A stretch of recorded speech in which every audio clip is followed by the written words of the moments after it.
تو اس کی وجہ سے بارش نازل ہوئی، ان کے بارش نازل کرنے والا اللہ، لیکن ستارے کے غروب ہونے کی وجہ سے یا ستارے کے طلوع ہونے کی وجہ سے بارش نازل ہوئی، تو اس نے اس چیز کو سبب بنایا، اس چیز کو سبب قرار دیا جس کو اللہ نے سبب نہیں بنایا. تو یہ کام کیا ہے؟ یہ کفر ہے، لیکن کفر اصغر ہے. لیکن اگر کوئی آدمی کہتا ہے کہ جب فلاں ستارہ طلوع ہوگا تب بارش نازل ہوگی، تو اس میں کوئی حرج نہیں ہے. وہ یہ نہیں کہہ رہا کہ بارش ستارے نے نازل کی، نہ ہی وہ کہہ رہا ہے کہ ستارے کی وجہ سے بارش نازل ہوئی. وہ ٹائم بتا رہا ہے کہ جب یہ ستارہ طلوع ہوگا تب بارش نازل ہوگی، اس ٹائم بارش نازل ہوگی. تو اس میں کوئی حرج نہیں ہے. یہ تجربہ ہوتا ہے کسانوں کا، پرانے زمانے کے لوگوں کا، کہ جب یہ ستارہ یہاں پہ پہنچ جائے تو شاید بارش نازل ہو. تو اس میں کوئی حرج نہیں ہے. لیکن اگر کوئی کہے کہ ستارے ذاتی طور پہ مؤثر ہیں، بارش اتارنے والے ہیں، میرا نصیب بنانے والے ہیں، میرے نصیب کو بگاڑنے والے ہیں، تو ایسا آدمی پکا کافر ہے اور کفر اکبر ہے.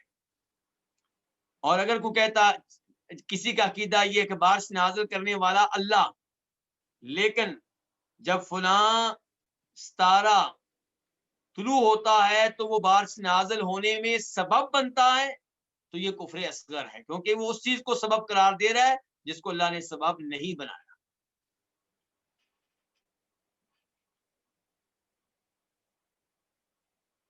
تو ستاروں کے معاملے میں احتیاط کرنی چاہیے. کئی لوگ جملہ بولتے ہیں میرا ستارہ گردش میں ہے. جب مصیبتیں آئیں، پریشانیاں آئیں تو کیا کہتے ہیں؟ جی اس کا ستارہ گردش میں ہے، یا وہ خود کہتا ہے میرا ستارہ گردش میں ہے. یہ کفری الفاظ ہیں، ایسے الفاظ سے دور رہا جائے.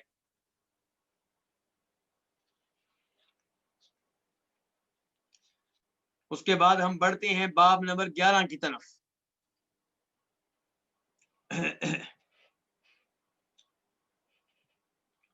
باب حلاوت الایمان و شعبہ، ایمان کی مٹھاس، ایمان کی شیرینی، و شعبہ اور ایمان کے شعبے، ایمان کی شاخیں، ایمان کے حصے، ایمان کے اجزاء. شعب جمع ہے شعبۃ کی. حدیث نمبر 18، اور اس حدیث کو روایت کرنے والے امام بخاری اور مسلم دونوں ہیں. عن انس عن النبی صلی اللہ علیہ وسلم قال، جناب انس سے روایت ہے، وہ نبی صلی اللہ علیہ وسلم سے روایت کرتے ہیں کہ آپ نے فرمایا، ثلاث من کن فیہ وجد حلاوت الایمان. تین چیزیں ہیں، تین خصلتیں ہیں، من کن فیہ جس میں موجود ہوں گی، وجد حلاوت الایمان وہ ایمان کی مٹھاس کو پا لے گا، ایمان کی شیرینی کو پا لے گا. تین چیزیں جس میں ہوں گی وہ ایمان کی مٹھاس کو پا لے گا. کیا مطلب؟ وہ اللہ کی اطاعت پہ مشتمل کوئی کام کرے گا تو اسے مزہ آئے گا، اسے لطف آئے گا. ایمان کی مٹھاس کو پا لے گا کیا مطلب ہے؟ کہ اگر ایمان کی وجہ سے، دین کی وجہ سے مشکلات آئیں گی تو برداشت کر لے گا. کیوں؟ کیونکہ وہ ایمان کی مٹھاس کو پا چکا ہے. تو فرمایا ثلاث من کن فیہ، تین چیزیں جس میں ہوں گی، وجد حلاوت الایمان وہ ایمان کی مٹھاس کو، شیرینی کو پا لے گا. وہ تین چیزیں کون سی ہیں؟ نمبر 1، ان یکون اللہ ورسولہ احب الیہ مما سواہما، کہ اللہ اور اللہ کے رسول سے محبت ہو ہر اس چیز سے بڑھ کر جو اللہ کے رسول کے علاوہ ہے. پہلی چیز انسان میں کیا ہونی چاہیے؟ کہ انسان کو اللہ کے رسول سے محبت ہو ہر چیز سے بڑھ کر، اپنی زمینوں سے بڑھ کر، اپنے مکان سے بڑھ کر، اپنے وطن سے بڑھ کر، اپنے ملک کے آئین سے بڑھ کر، اپنے مال سے بڑھ کر، اپنی ملازمت سے بڑھ کر، اپنی اولاد سے بڑھ کر، اپنی بیگم سے بڑھ کر، اپنے بہن بھائیوں سے بڑھ کر، ہر ایک سے بڑھ کر محبت کس سے ہو؟ اللہ اللہ کے رسول سے۔ اب زبانی یہ دعویٰ ہم میں سے ہر کوئی کرتا ہے، لیکن پتہ چلتا ہے جب قربانی دینے کی باری آتی ہے، جب اذان ہوتی ہے، تب پتہ چلے گا کہ کون بیگم کو نظر انداز کر کے مسجد کی راہ اختیار کرتا ہے، کون دوستوں کو نظر انداز کر کے مسجد میں چلا جاتا ہے، کون ملازمت کو نظر انداز کر کے مسجد میں جماعت کے ساتھ جا کے نماز پڑھتا ہے۔ تو اللہ اور اس کے رسول احب الیہ، اسے زیادہ محبوب ہوں، مما، ہر اس چیز سے زیادہ، مما سواہما، جو اللہ اللہ کے رسول کے علاوہ ہے۔ نمبر 2، وَأَن يُحِبَّ الْمَرْءَ لَا يُحِبُّهُ لِلَّهِ، اور اسے کسی انسان سے محبت ہو لیکن اس سے محبت نہ ہو مگر اللہ کی وجہ سے۔ پہلی چیز یہ تھی کہ آپ کو اللہ اللہ کے رسول سے محبت ہو ہر ایک سے بڑھ کر، اور دوسری چیز یہ ہے کہ آپ کو محبت ہو کسی انسان سے، لیکن وہ محبت کس لیے ہو؟ اللہ کی خاطر۔ یہ ہماری مسجد کے امام صاحب ہیں، ہمیں نماز پڑھاتے ہیں، اس لیے محبت۔ یہ بچہ قرآن کا حافظ ہے، اس لیے محبت۔ یہ ہمیں توحید کی باتیں بتاتے ہیں، اس لیے ان سے محبت۔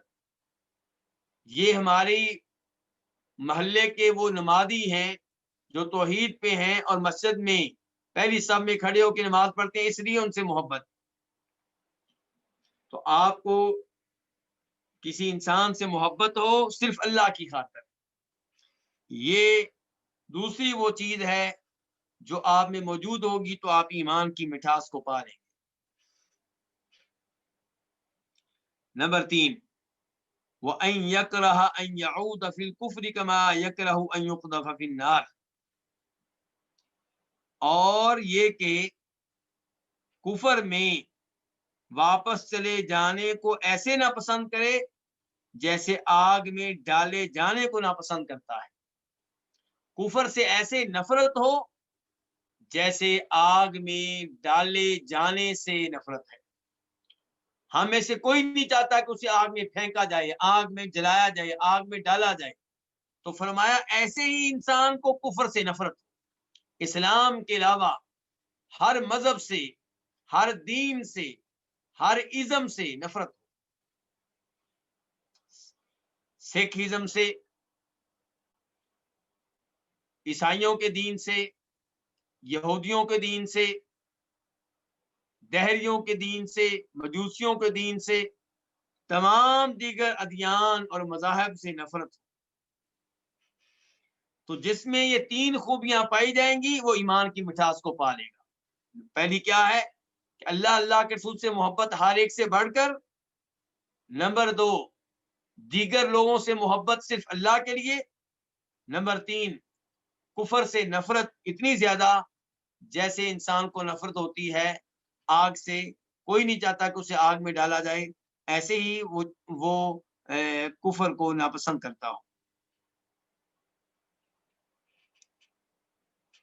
جس کے ایمان کا لیول اتنا اونچا ہوگا کہ اسلام کے علاوہ ہر مذہب سے نفرت ہے اور اللہ اللہ کے رسول سے محبت ہر ایک سے بڑھ کر ہے، تو وہ ایمان کی مٹھاس کو پا لے گا۔ وہ نماز پڑھے گا، اسے لطف آئے گا، روزے رکھے گا، اسے مزہ آئے گا، تلاوت کرے گا، اسے مزہ آئے گا۔ آج لوگ کہتے ہیں جی ہم نماز پڑھتے ہیں، مزہ نہیں آتا، دل نہیں لگتا، توجہ دائیں بائیں تقسیم ہو جاتی ہے، تلاوت کرتے ہیں، سکون نہیں ملتا، اس لیے کہ ہم میں یہ 3 چیزیں نہیں ہیں۔ ہماری محبت اللہ اللہ کے رسول سے نعروں کی حد تک ہے، حقیقتاً نہیں ہے۔ اور اگر اللہ اللہ کے رسول سے محبت ہے بھی تو اس کا نمبر بہت بعد میں ہے۔ نماز کے لیے ہم تب تیار ہوتے ہیں جب کوئی اور کام نہ ہو۔ نماز کو قربان کرنے کے لیے ہم تیار بیٹھے ہیں، دوستوں کی خاطر، بیگم کی خاطر، بچوں کی خاطر، مال کی خاطر، ملازمت کی خاطر۔ اور ہم اسلام اور دیگر ادیان کو ایک مرتبے پہ رکھتے ہیں، ہم کہتے ہیں وہ بھی ٹھیک، یہ بھی ٹھیک، سب ٹھیک ہے۔ ہم یورپی ممالک کی نیشنلٹی لینے کے لیے فارم میں لکھ دیتے ہیں کہ ہم قادیانی ہیں۔ آپ اندازہ کریں ہمارے ایمان کا لیول کتنا کمزور ہے۔ اللہ کے رسول تو فرما رہے ہیں کہ آپ کے ایمان کا لیول اتنا اونچا ہونا چاہیے کہ آپ کو اسلام کے علاوہ دیگر ادیان اور مذاہب سے ایسے نفرت ہو جیسے آپ کو آگ میں ڈالے جانے سے نفرت ہوتی ہے۔ حدیث نمبر 19 اس باب کے نیچے، یعنی کہ 3 حدیثیں ہیں، ایک پڑھ چکے ہیں اور دوسری پڑھنے لگے ہیں، اور یہ حدیث نمبر 19 ہے، اور اس کو صرف امام مسلم نے روایت کیا ہے۔ عن العباس بن عبد المطلب انه سمع رسول الله صلی اللہ علیہ وسلم يقول ذاق طعم الایمان من رضی باللہ ربا وبالاسلام دینا وبمحمد رسولا، کہ اس نے ایمان کا ذائقہ چکھ لیا۔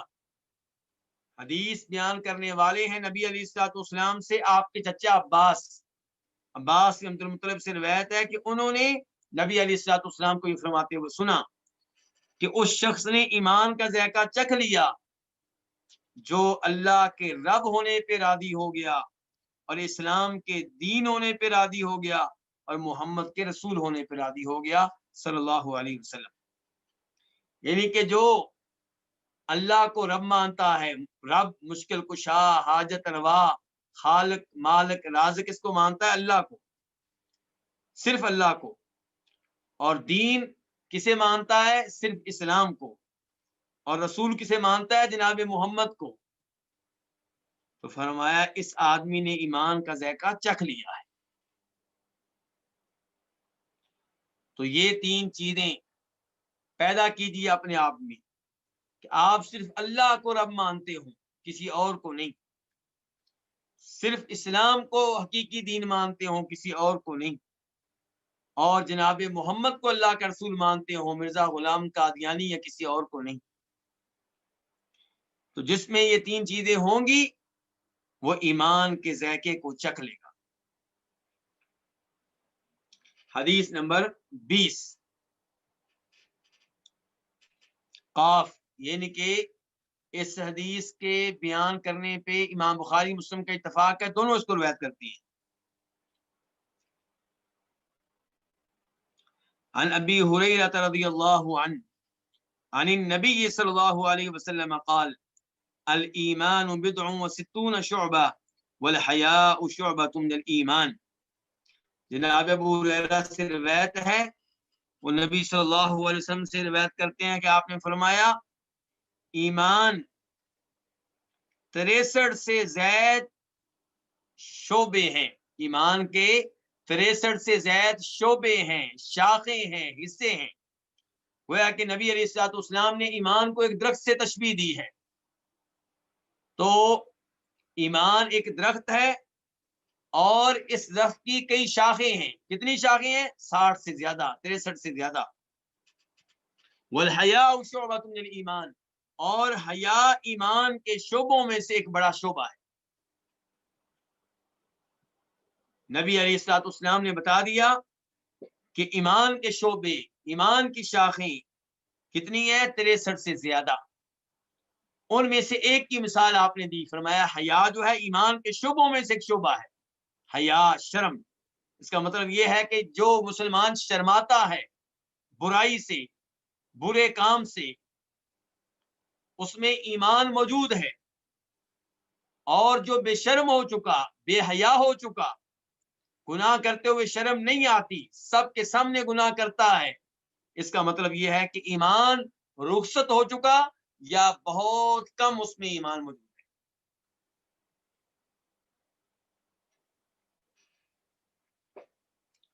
آج غیر مسلم لوگ چاہتے ہیں کہ مسلمانوں سے یہ خوبی چھین لی جائے۔ کون سی خوبی؟ شرمانا۔ شرم و حیا مسلمان کا زیور ہے، خصوصاً مسلمان عورت کا۔ اس لیے ہمیں چاہیے کہ اپنے بچوں کو، اپنی بچیوں کو ان اداروں میں تعلیم کے لیے بھیجیں جن اداروں میں ان کے اس زیور کی حفاظت ہو سکے، ان کا حیا برقرار رہ سکے، اور وہ ادارے جہاں کوشش کی جاتی ہے کہ بچے بے شرم ہو جائیں، لڑکی کو لڑکے سے شرم نہ آئے، لڑکے کو لڑکی سے شرم نہ آئے، جہاں پہ اختلاط ہو، کو ایجوکیشن ہو، وہاں سے اپنے بچوں کو بچانے کی کوشش کریں۔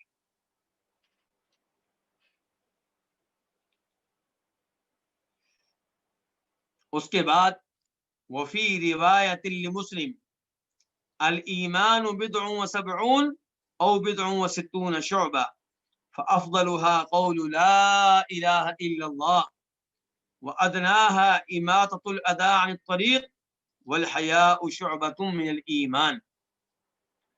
اور مسلم شریف کی ایک روایت میں ہے، یہ حدیث نمبر 20 کا ہی ایک اس کے نیچے مزید وضاحت ہے، کیونکہ حدیث نمبر 20 لائے ہیں اس کتاب الوافی کے رائٹر امام بخاری اور امام مسلم سے روایت کرتے ہوئے، اور پھر کہتے ہیں کہ مسلم شریف کی روایت میں ایک اور حصہ بھی آیا، چند باتیں اور بھی آئی ہیں۔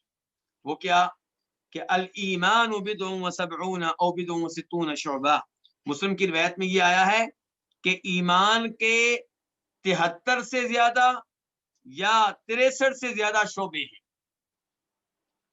بضع کا لفظ 3 سے 10 کے اوپر بولا جاتا ہے، اور سبعون کا مطلب کیا ہوا؟ 70، تو بضع وسبعون 70 سے اوپر ہو گئے، ایسے بضع وستون 63 سے اوپر ہو گئے۔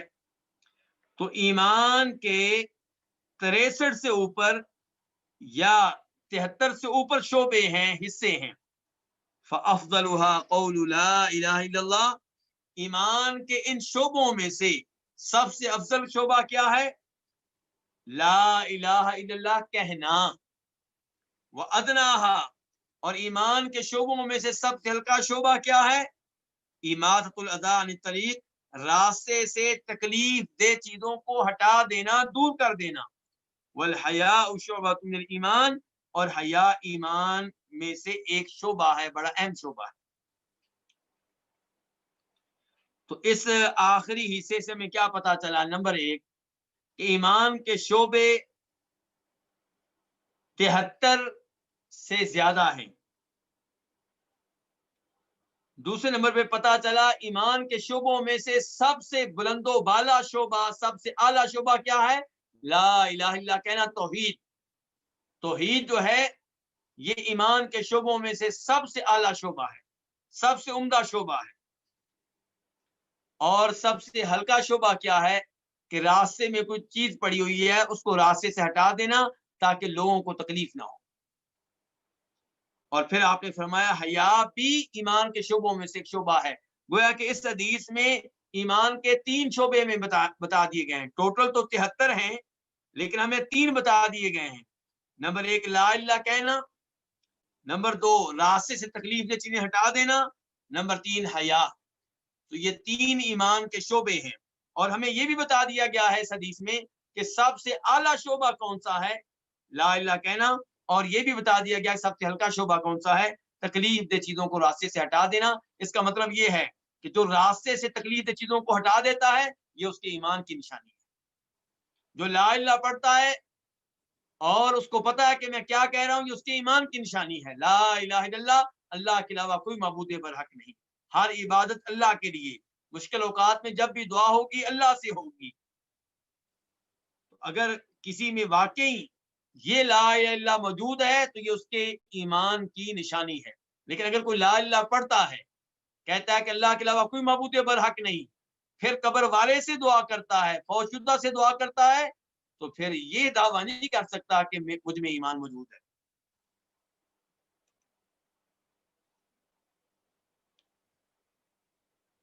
امام بہقی کی کتاب ہے شعب الایمان، ایمان کے حصے، اس کتاب میں انہوں نے یہ بتانے کی کوشش کی ہے کہ ایمان کے شعبے کون کون سے ہیں۔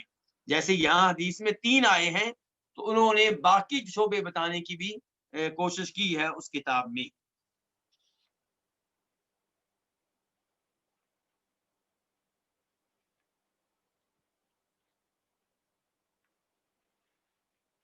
اب ہم بڑھتے ہیں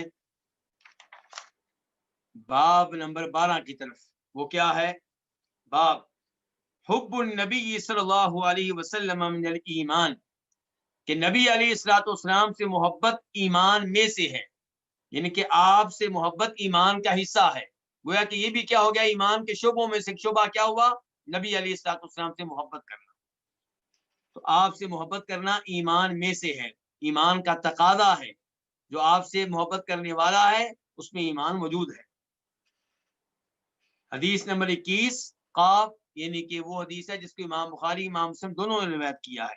عن انس قال قال النبی صلی اللہ علیہ وسلم لا يؤمن احدكم حتى اكون احب الیہ من والدہ وولدہ والناس اجمعین۔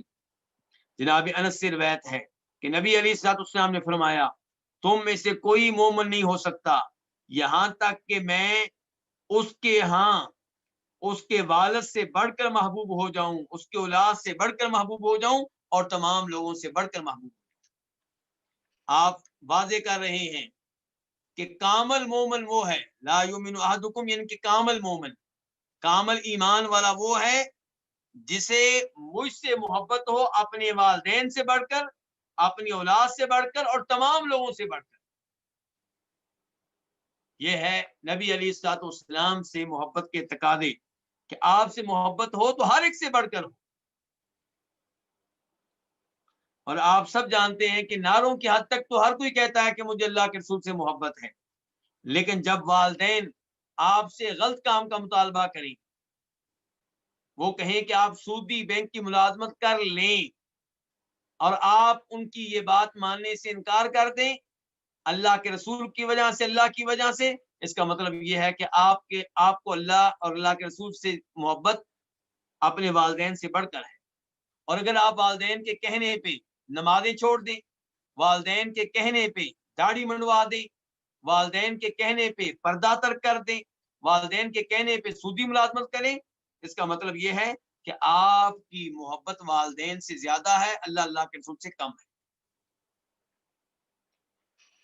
تو فرمایا اللہ کے رسول نے، تم میں سے کوئی کامل ایمان والا نہیں ہو سکتا یہاں تک کہ میں اس کے ہاں اس کے والد، اس کی اولاد اور تمام لوگوں سے بڑھ کر محبوب نہ ہو جاؤں۔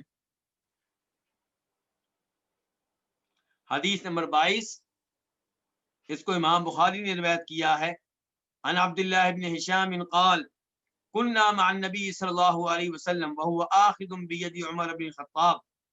عبداللہ بن ہشام سے روایت ہے، وہ کہتے ہیں کہ ہم نبی علیہ الصلوۃ والسلام کے ساتھ تھے جب کہ آپ عمر بن خطاب کا ہاتھ پکڑے ہوئے تھے۔ اس سے پتا چلا کہ نبی علیہ الصلوۃ والسلام کو جناب عمر فاروق سے کتنی محبت تھی۔ فقال له عمر، تو آپ علیہ السلام سے جناب عمر نے کہا، یا رسول اللہ، اے اللہ کے رسول، لأنت احب الی من کل شیء الا من نفسی، آپ مجھے ہر چیز سے بڑھ کر محبوب ہیں۔ لأنت، آپ، احب، زیادہ محبوب ہیں، الیہ، میرے ہاں، من کل شیء، ہر چیز سے بڑھ کر، الا من نفسی، سوائے میرے نفس کی۔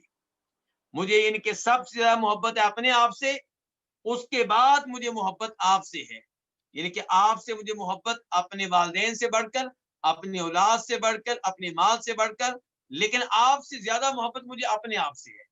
پہلا نمبر محبت میں میرا اپنا، اس کے بعد آپ کا ہے۔ تو جناب عمر فاروق کہہ رہے ہیں، لأنت احب الی من کل شیء، آپ میرے ہاں ہر چیز سے زیادہ مجھے محبوب ہے سوائے میرے نفس کے۔ فقال النبی، تو نبی علیہ الصلوۃ والسلام نے فرمایا، لا، نہیں عمر، ایسے تمہارا ایمان مکمل نہیں ہوگا۔ والذی نفسی بیدی، اس ذات کی قسم جس کے ہاتھ میں میری جان ہے، حتی اکون احب الیک من نفسی کا، یہاں تک کہ میں تمہارے ہاں تمہارے نفس سے بڑھ کر محبوب ہو جاؤں، یعنی کہ تمہارا ایمان تب مکمل ہوگا جب میں تمہارے ہاں تو تمہاری نفس سے بڑھ کر محبوب ہو جاؤں۔ جب تم مجھ سے اپنے نفس سے بھی بڑھ کر محبت کرو گے تب تمہارا ایمان مکمل ہوگا۔ فقال له عمر، تو آپ سے عمر نے کہا، فإنه الآن والله لأنت أحب إلي من نفسي، کہ بے شک اب اللہ کی قسم آپ مجھے میرے نفس سے بھی زیادہ محبوب ہیں۔ یعنی کہ پہلے جناب عمر فاروق کو اس مسئلے کا علم نہیں تھا. وہ سمجھتے تھے کہ میں اپنے بعد اللہ کے رسول سے محبت کر کے ایمان کا حق ادا کر رہا ہوں, ایمان کے آخری درجے پہ ہوں. اللہ کے رسول نے فرمایا نہیں, اگر تم چاہتے ہو ایمان کے آخری درجے پہ پہنچ جاؤ تو مجھ سے محبت اپنے نفس سے بڑھ کر کرو. جناب عمر فاروق نے فوراً کہا, سوچوں میں نہیں پڑے, فوراً کہا فَإِنَّهُ الْآنَ, کہ بے شک اب, واللہ اللہ کی قسم, لَأَنْتَ, البتہ آپ, احب الیہ من نفسی, مجھے میرے نفس سے بھی زیادہ محبوب ہیں. فقال النبی صلی اللہ علیہ وسلم, تو تب نبی علیہ السلام نے فرمایا الآن یا عمر, اب اے عمر, یعنی کہ اب اے عمر تمہارا ایمان مکمل ہوا ہے, اب تم نے محبت کا حق ادا کیا ہے, ایمان کا حق ادا کیا ہے. تو یہ دوسری حدیث پہلی حدیث کے مطابق ہی ہے کہ نبی علیہ الصلوۃ والسلام سے محبت ہر ایک سے زیادہ ہوگی اللہ کی ذات کے بعد. اور حدیث نمبر 23 جو اس باب کی تیسری حدیث ہے اور اسے روایت کرنے والے صرف امام مسلم ہیں. عن ابی ہریرہ ان رسول اللہ صلی اللہ علیہ وسلم قال من اشد امتی لی حبا ناس یکونون بعدی یود احدهم لو رآنی باہلہ ومالی, کہ میری امت میں مجھ سے بہت زیادہ محبت کرنے والوں میں سے کچھ لوگ ایسے ہوں گے, یکونون بعدی, جو میرے بعد آئیں گے. من اشد امتی لی حبا, میری امت میں سے مجھ سے سب سے زیادہ محبت کرنے والوں میں سے ناسن, کچھ لوگ ایسے ہوں گے, یکونون بعدی, جو میرے بعد میں ہوں گے, یعنی کہ میں دنیا سے جا چکا ہوں گا, میرے بعد میں آئیں گے.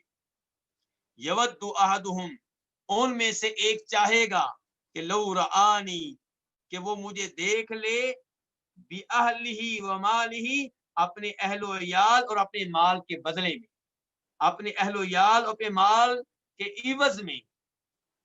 یعنی کہ نبی علیہ السلام فرما رہے ہیں کہ مجھ سے شدید محبت کرنے والے میرے زمانے میں بھی موجود ہیں, اور کچھ مجھ سے شدید محبت کرنے والے ایسے لوگ ہیں جو میرے بعد میں آئیں گے. ان کی محبت کا یہ عالم ہوگا کہ وہ چاہیں گے کہ اللہ کے رسول علیہ الصلوۃ والسلام کو دیکھنے کا موقع مل جائے, چاہے اس کی قیمت کے طور پہ پورا مال دینا پڑے, مکان بیچنا پڑے, پراپرٹی دینی پڑے, اپنے بچوں کو بیچنا پڑے, اپنے گھر والوں کو بیچنا پڑے, وہ یہ برداشت کرنے کے لیے تیار ہوں گے. بدلے میں کیا ملے؟ اللہ کے رسول کے دیدار کا موقع ملے. اس سے پتہ چلا مسلمان کے دل میں اپنے نبی کو دیکھنے کی تڑپ ہونی چاہیے, اپنے نبی کو دیکھنے کا شوق ہونا چاہیے, اور ہمیں ابھی سے دعائیں کرنی چاہیے کہ اللہ روز قیامت ان میں شامل فرمانا جو نبی علیہ السلام کی معیت میں رہیں گے, جو آپ کو جنت میں دیکھتے رہیں گے, جو جنت میں آپ کا دیدار کرتے رہیں گے, آپ کی زیارت کرتے رہیں گے.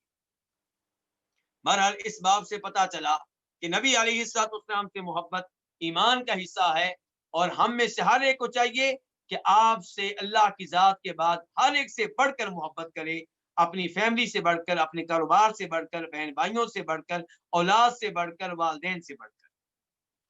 اللہ رب العزت ہمیں ان چیزوں کی توفیق بخشے. یہاں پہ آج کے درس کا اختتام کرتے ہیں, لیکن یہ چند ایک سوال ہیں جن کا تعلق ہمارے درس سے ہے, ان کا جواب دینا چاہوں گا.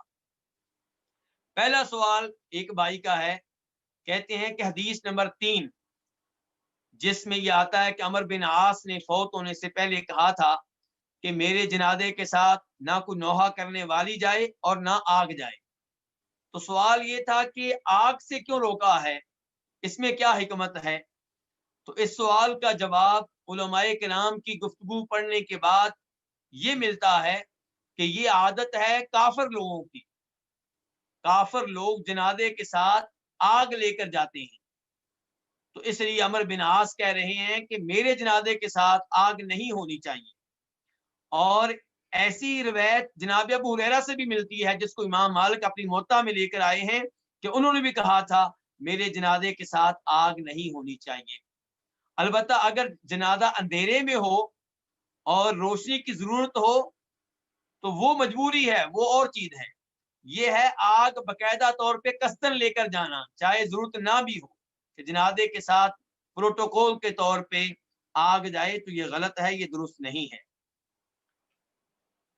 دوسرا سوال ایک بھائی کا ہے، کہتے ہیں کہ وہ جو حدیث پڑھی ہے کہ اللہ تعالیٰ نے رحمت پیدا کی تو اس کے 100 حصے تھے، ایک حصہ اللہ تعالیٰ نے زمین پہ نازل کر دیا، 99 حصے اللہ نے روک لیے۔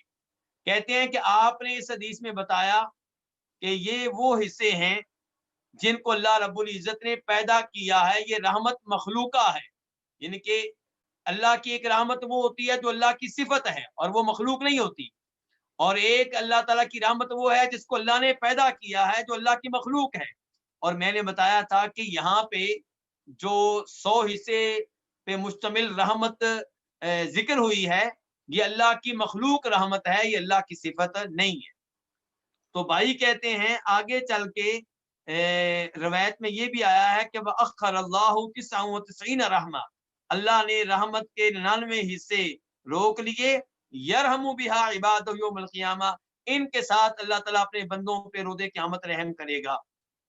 تو کیا آخری جو حصہ ہے تو وہاں پہ اللہ کی اس رحمت کا ذکر نہیں آیا جو اللہ کی صفت ہے؟ بالکل، جب یہ لفظ آئے ہیں کہ اللہ تعالیٰ اپنے بندوں پہ رحم کرے گا تو یہ رحمت جو ہے یہ اللہ کی صفت ہے، لیکن جس رحمت کو اللہ نے پیدا کیا ہے اور وہ بندوں کی صفت ہے وہ اللہ کی مخلوق ہے۔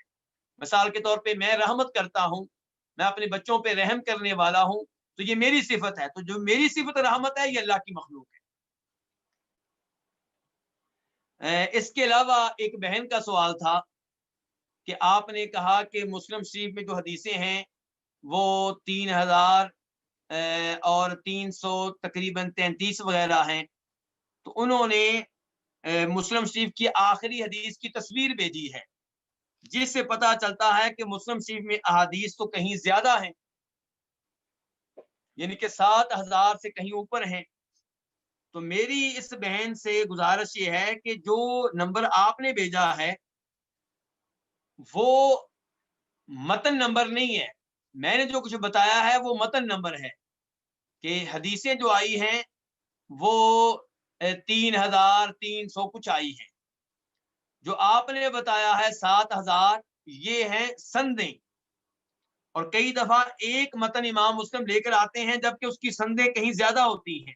مثال کے طور پہ آج جو حدیث ہم نے پڑھی ہے، حدیث نمبر 16، اسے دیکھیے گا ذرا، حدیث نمبر 16 آج کی، کہ اللہ سے بڑھ کر غیرت والا کوئی نہیں ہے، اسی لیے اللہ تعالیٰ نے بے حیائی کے کاموں کو حرام قرار دیا ہے، اور سب سے زیادہ جس کو تعریف سے محبت ہے وہ اللہ تعالیٰ ہیں۔ اب اس حدیث کو جب امام مسلم لے کر آئے ہیں عبداللہ ابن مسعود سے روایت کرتے ہوئے، اس کی 4 سندیں لے کر آئے ہیں، تو وہاں پہ سندوں کے نمبر کیا ہیں؟ 6991، 6992، 6993، 6994، لیکن متن سب کا ایک ہی ہے۔ متن کیا ہے وہ بھی یہاں پہ لکھا ہوا ہے آپ کے پاس، 2760۔ تو ان چاروں کا متن ایک ہی ہے، حدیث یہ ایک ہی ہے، سندوں کے لحاظ سے یہ 4 بن گئی ہیں۔ تو جب آپ سندوں کی طرف دیکھیں گے تو وہ 7000 سے اوپر تک معاملہ جائے گا، اور جب آپ حدیث کی طرف دیکھیں گے تو وہ اتنی ہے جتنی میں نے بتائی ہیں۔ اللہ رب العزت سے دعا ہے کہ اللہ تعالیٰ ہمیں یہ احادیث سمجھنے کی توفیق عنایت فرمائے، اور اللہ تعالیٰ ہمیں اخلاص دے، اور ہم ایسے ہی دل جمعی کے ساتھ حاضر ہوتے رہیں۔ وآخر دعوانا الحمد للہ رب العالمین۔